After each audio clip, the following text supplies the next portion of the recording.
Our first reading this morning is a very edgy one from the book of Deuteronomy, chapter 30. Today, I am giving you a choice. You can choose life and success or death and disaster. I am commanding you to be loyal to the Lord, to live the way He has told you, and to obey His laws and teachings. You are about to cross the Jordan River and take the land that He is giving you. If you obey Him, you will live and become successful and powerful. On the other hand, you might choose to disobey the Lord and reject Him. So I'm warning you that if you bow down and worship other gods, you will not have long to live. Right now, I call the sky and the earth to be witnesses that I am offering you this choice. Will you choose for the Lord to make you prosperous and give you a long life? Or will He put you under a curse and kill you? Choose life. Be completely faithful to the Lord your God. Love Him and do whatever He tells you. The Lord is the only one who can give life, and He will let you live a long time in the land that He promised to your ancestors, Abraham, Isaac, and Jacob.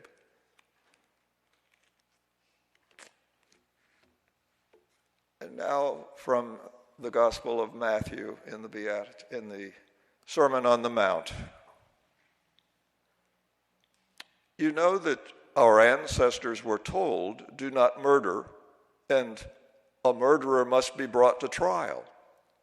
But I promise you that if you are angry with someone, you will have to stand trial. If you call someone a fool, you will be taken to court.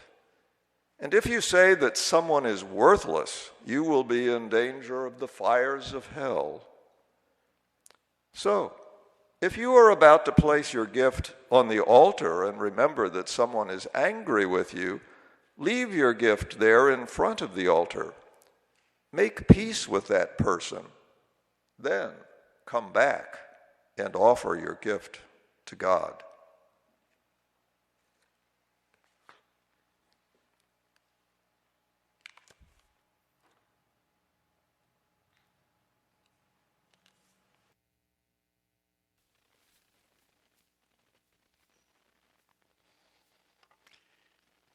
Thank you, Tom. And I appreciated the pause at the end that left everybody waiting, because those are not comfortable words to hear. They're not easy scriptures, and in fact, I left out most of the rest of the Gospel of Matthew that was set for this morning because it's even worse than the one that Tom read. And if you don't know what I'm talking about, just pick up a Bible and start reading. You'll find it. But I wanted to talk to you a little bit about choices to start with today. And I'm going to let a secret out. Back when I was in college, I was supposed to be majoring in music and sociology. My wife claims I majored in bridge. I was taught to play bridge my first year in university by an extraordinary teacher who taught a room full of young students, males, all at the same time. And she did it kind of like duplicate bridge is. She arranged the hands at 4 or 5 tables so that they were all the same. And then we had to play, and she watched us. And at the end of the time, she would tell each one of us where we had chosen wrongly. There were 5 tables most days, so that's a lot of wrongness being spotted by one pair of eyes. But it dawned on me, and it made me realize that if I wasn't playing in tune with my partner, the choices I made could be disastrous for us. And if I wasn't paying attention to what was going on around and watching what was happening, again, my choices could be very disastrous. Going down 7-0 type of thing is a terrible thing to have happen. I haven't kept up my bridge since then, but I will never forget her. looking around and saying, Bob, on the fourth time that you played a card, you played that one and you should have played that one. And I thought, that's an amazing way to remember and to know what's happening. That's a little bit of what's going on in that Deuteronomy passage that Tom read so forthfully. It's the end of a whole pile of chapters in the book of Deuteronomy that comprise Moses' final words to his people. Now, you remember the people he's speaking to. These are the ones who have said, yes, we will follow the Lord. Oh, wait a minute, we've got to build a golden calf. Yes, we'll follow the Lord, but we don't want to be out here in the wilderness with all this food that's missing and all. It's like they were a great group of people who would say yes and then proceed to act differently. And as his life was coming to an end, as he was coming to that moment when they would cross the Jordan River and he would be left behind, he's a little frustrated, and he's given him one last word about choose life. Choose the way of life. Choose to follow the God who will make your life a blessing to you and to others.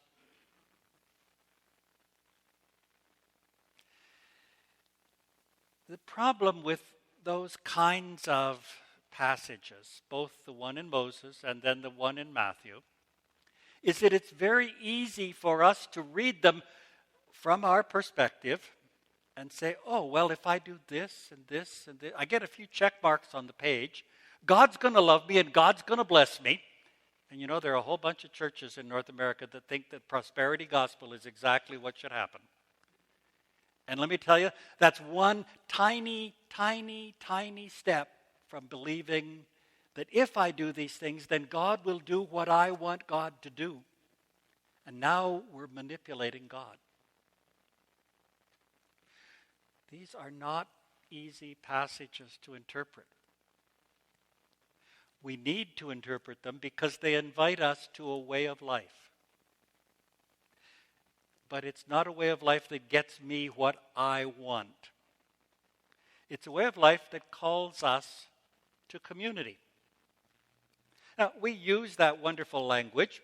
We think that's great. We're part of a community called First United Church, or we're part of a community called the United Church of Canada, or we're part of the community of Kelowna or Kamloops or wherever. But do we really believe it? Do we really believe in community?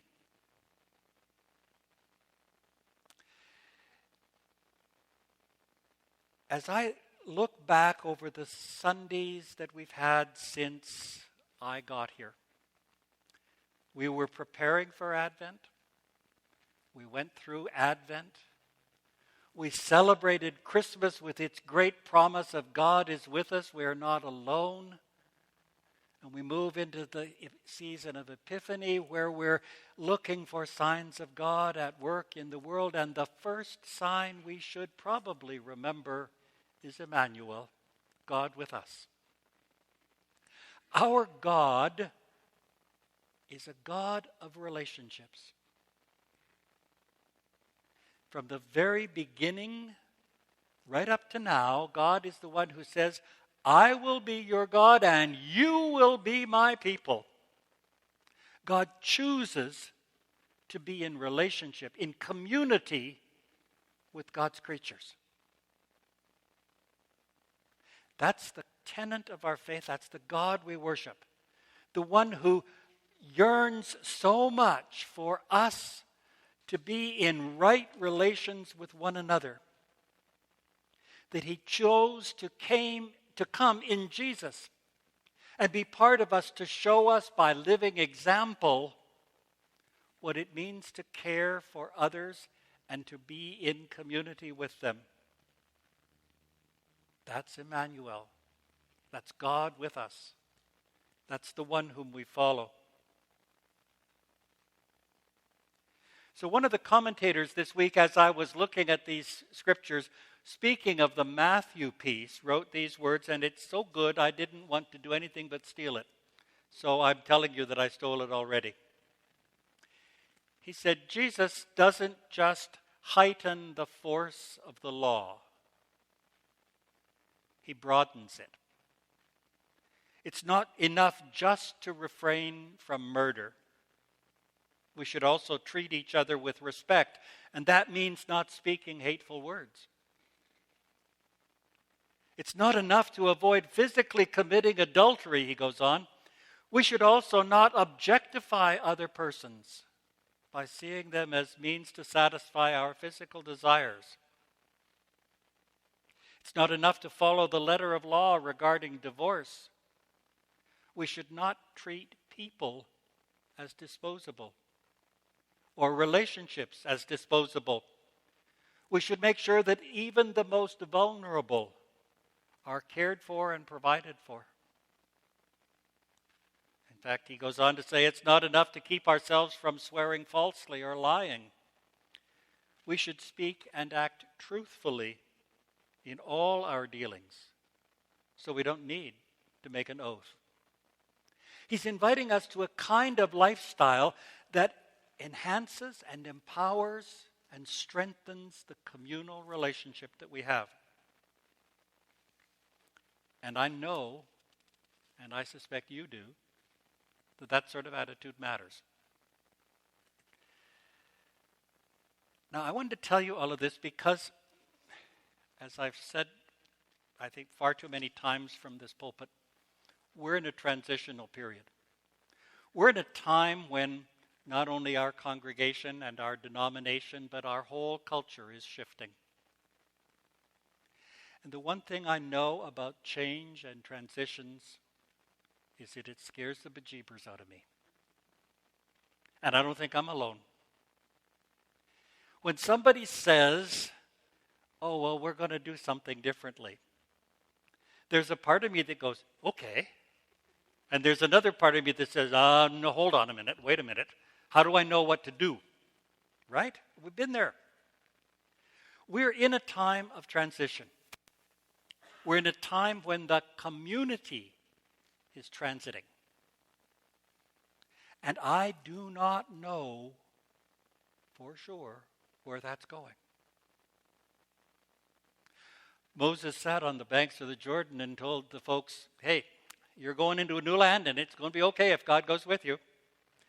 Well, I can say the same words, but at the same time, there's that kind of butterfly down here that says, I don't know. What will I have to give up or leave behind or change or accept or, well, anyway, you know what I'm talking about. The risk for each one of us as we move forward into transitional time is that our fears will cause us to lessen the bonds of community. We'll try to defend ourselves, to hold on to what's important to us. And that action begins to break down that graciousness that we've often extended to one another. We begin to divide, to draw lines, to see others rather than us. And that's hard living. It's hurtful, it's painful, and it's against what Jesus wanted us to be. We're called to be a community of compassion and grace and understanding and of support for one another. And so I want to name today the risk that as we move forward into that future that God is in and waiting for us to come to, that we remember to hold on to one another, to hold on to that sense of community, to commit ourselves to ease our fears by sharing with others in compassion and hope. We can disagree with each other. We can even have good old-fashioned arguments, provided we carry in the midst of that the love for one another and the willingness to see each other as beloved children of God. We are God's beloved children. God calls us into God's future, inviting us to let our community and our communal relations with God sustain us no matter where we go, no matter what we experience. For in that journey, we will find blessedness. We will find life as God's beloved children.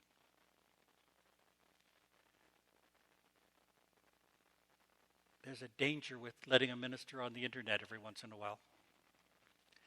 I was looking for a quote, and I didn't find the one I was looking for yet.